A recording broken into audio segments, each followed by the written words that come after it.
and Oddworld.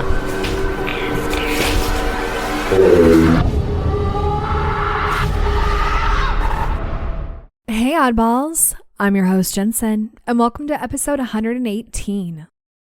We're here! It's spooky month!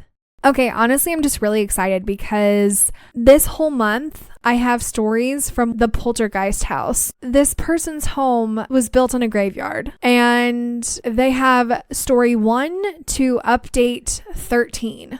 And we are going to go through the whole thing, baby. I feel like it's going to take me the whole month to read these stories because I don't want my episodes to be too long, but we're going to give it a shot. So buckle in because this is going to be a little bit of a series this month. And I'm so freaking excited for it. But also, happy birthday to you October 2nd babies. I'm going to read from the birthday book and we're going to get to know ya. So here we go.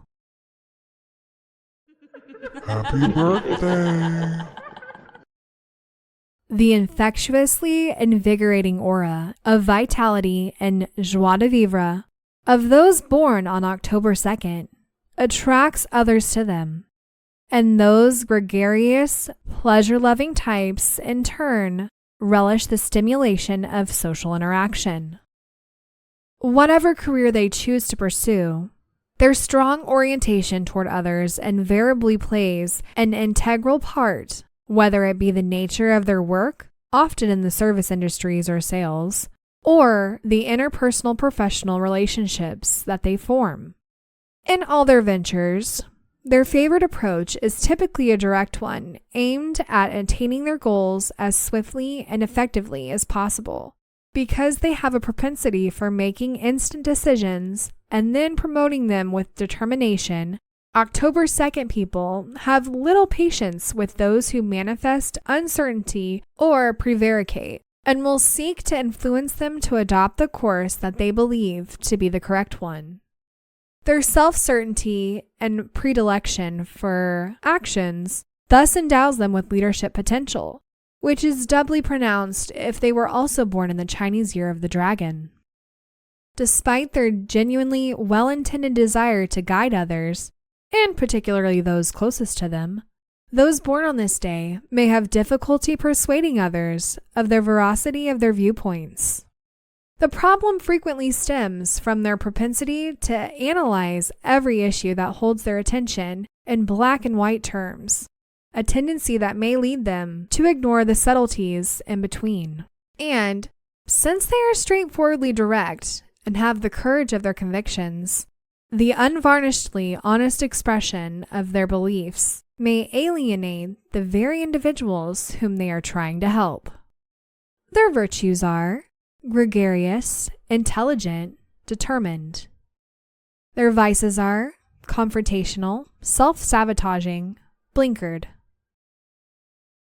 Happy birthday again, you October 2nd babies. If this sounds like you, let me know. And if it sounds like someone you know who was born on this day, let me know as well. And let's go ahead and get on into these stories. This comes from elegant_ad_2603. In Texas, there is a suburb that is just outside of Houston that was built in the 70s, over an 1800s graveyard. They pretty much removed the gravestones, but didn't move the bodies. So as time passes and the community gets bigger, they keep finding graves. The most recent graves that were found was about 2 or 3 years ago. And if you go into the forest heading to the lake, you may find a gravestone or two. I had no knowledge of this when I first bought my home in 2019 in this community. We were so excited, and I don't know if the real estate agent knew the history of the land or not, so it wasn't mentioned to us. We actually lived there a full year before we started having our first experiences. When my wife got pregnant in 2020, we were so excited. It was our first, and so we were outfitting my baby's nursery. On this particular day, I was just about to build the crib. I had just picked up a heavy box from inside the garage, and I went to open the door. While struggling to reach for the door handle, suddenly the door flew open out of my hands. I was expecting to see my wife on the other side of the door, but she wasn't. She was in the nursery. What made this even more weird is the door was a heavy door. One that would close under its own weight, and it wasn't a windy day. I thought it was strange, but really thought nothing of it. The second experience we had in the house actually involves my wife. I was taking a shower and relaxing after a hard day's work. She had gone into the kitchen and started to cook dinner as I showered. She suddenly busted into the bathroom, and she claimed that she saw a shadow heading to the nursery and assumed it was me. She said she started talking and thought it was odd I didn't reply, and looked over and saw no one was there. We would have things move time to time, but thought we were forgetful and had moved them. But both of us never remember moving the item. It wasn't until I bought my second house in the same community and go to rent out the first house that I learned the history of the community. A guy looking at the house told me that he knew of the graveyard, and after the conversation with him, I became curious and started researching, even finding an unsolved mystery episode about the community and the experiences the first people of the community had as well, and all of the lawsuits that happened. For those wondering, the buyers of the homes lost the cases due to the fact the graveyard was considered abandoned when the developer took over, so there was no liability on them. Or if I understand what I read correctly. Skipping to the next house, it started activity immediately. At this point, I have a 6-month-old and a toddler. My wife, myself, and the toddler were in the living room. My newborn was sleeping in the master. Suddenly, and with my wife and I both present to see it, a playpen ball flew out from our master and hit the wall. We both tried to figure out what could have happened. We looked at the air conditioning. If the toy was nearby, that could have launched the ball. Nothing. We couldn't explain how the ball was thrown that hard against the wall. The weirdest thing that happens is at 3 a.m. without fail. My 2-year-old daughter, who is autistic, wakes up and wants to sleep with us. Sometimes she seems like she's scared. Sometimes she seems like she's normal. Now, I don't know if this is learned behavior or something more, but I feel it's worth noting. Time and time again, we think we see shadows and dark masses. My wife says she feels uncomfortable in the kitchen. I feel like I see things out of the corner of my eye. Now, to be forward, I won't call this paranormal because this could be my own paranoia, and makes me question if small things like this are just in my head, and if this really is what we speculate. It doesn't seem malicious. Here's an update. In my last post, I had thought I was seeing things, but it could have been my own imagination. I was unsure. We had told a few friends, but no one would believe us. And I also finally told my wife that I had noticed in my daughter's room, but was unsure if I was influenced by my own paranoia. Well, 2 events have happened. First off, we have 2 dogs. They have never randomly barked or responded to anything, so that's what confuses me on these experiences. As I said in my last post, my daughter, without fail, will hop into our bed at about 3 a.m., plus or minus 30 minutes. Like I said in the past, I'm not sure if this is learned behavior, but I thought it was worth noting. Well, the other night, I was outside with my daughter talking with my sister. Suddenly, my wife burst outside with my son in hand. In a scared tone, she said she heard one of my son's toys go off. She heard the toy and looked up and saw a black mass fly across the door of my daughter's room. It matches up with what I've been seeing. My only fear is, since I told her what I've been seeing, she might be influenced by it. The mind works in mysterious ways. The second experience, it was late at night. I walk into the kitchen and I feel like I'm being watched. What's weird about this house is no matter what we see, we may feel a little uncomfortable, but we never feel threatened by whatever is here. Even my wife, who jumps at the sight of her own shadow, says she doesn't feel threatened. Anyways, I walk into the kitchen and I see what looks like a shape of a head behind the side of the fridge. It disappeared as soon as I saw it. Like I've said, the dogs have never barked and we have never felt threatened. I don't know what to think about all of this, but I'll update as more happens. So it seems I am doing this every 2 weeks as things are happening. And things have ramped up in the past week. There are some things that are pretty minor, and I can usually think of a plausible explanation. And if I can think of an explanation, it's not worth telling. Plus, in my stories, I will lead you in my thoughts trying to debunk. Plus, this involves my other property that I used to live on. So this is another long post. We ended up telling my family member about what we have seen and heard so far at the house. This person doesn't really believe us, and that's fine.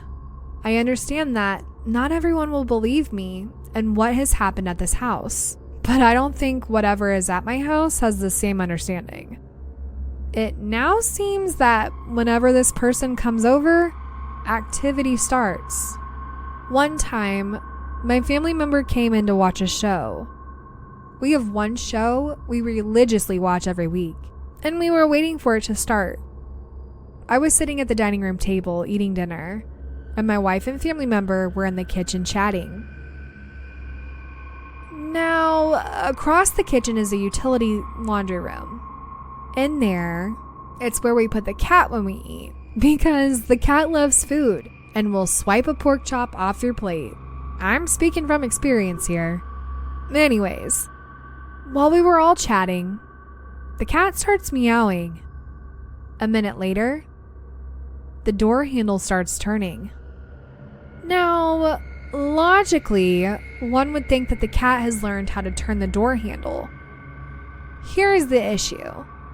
The doorknobs are round, and there is nothing for the cat to sit on to even grip the door handle to turn the knob. That means the cat would have to hang off the doorknob and swing its body while somehow holding the door. My family member blamed the cat, but it didn't make sense. I would have to have a talented cat, and as far as I know, my cat is fat and happy. On the same day, my daughter was playing with her toys while we were watching our TV show. After a while, the show ended, and my wife and daughter went into our bedroom, and my family member and I stayed in the living room watching a new program. Now, my daughter has a lot of electronic noise toys that will eventually shut off after you stop playing with them.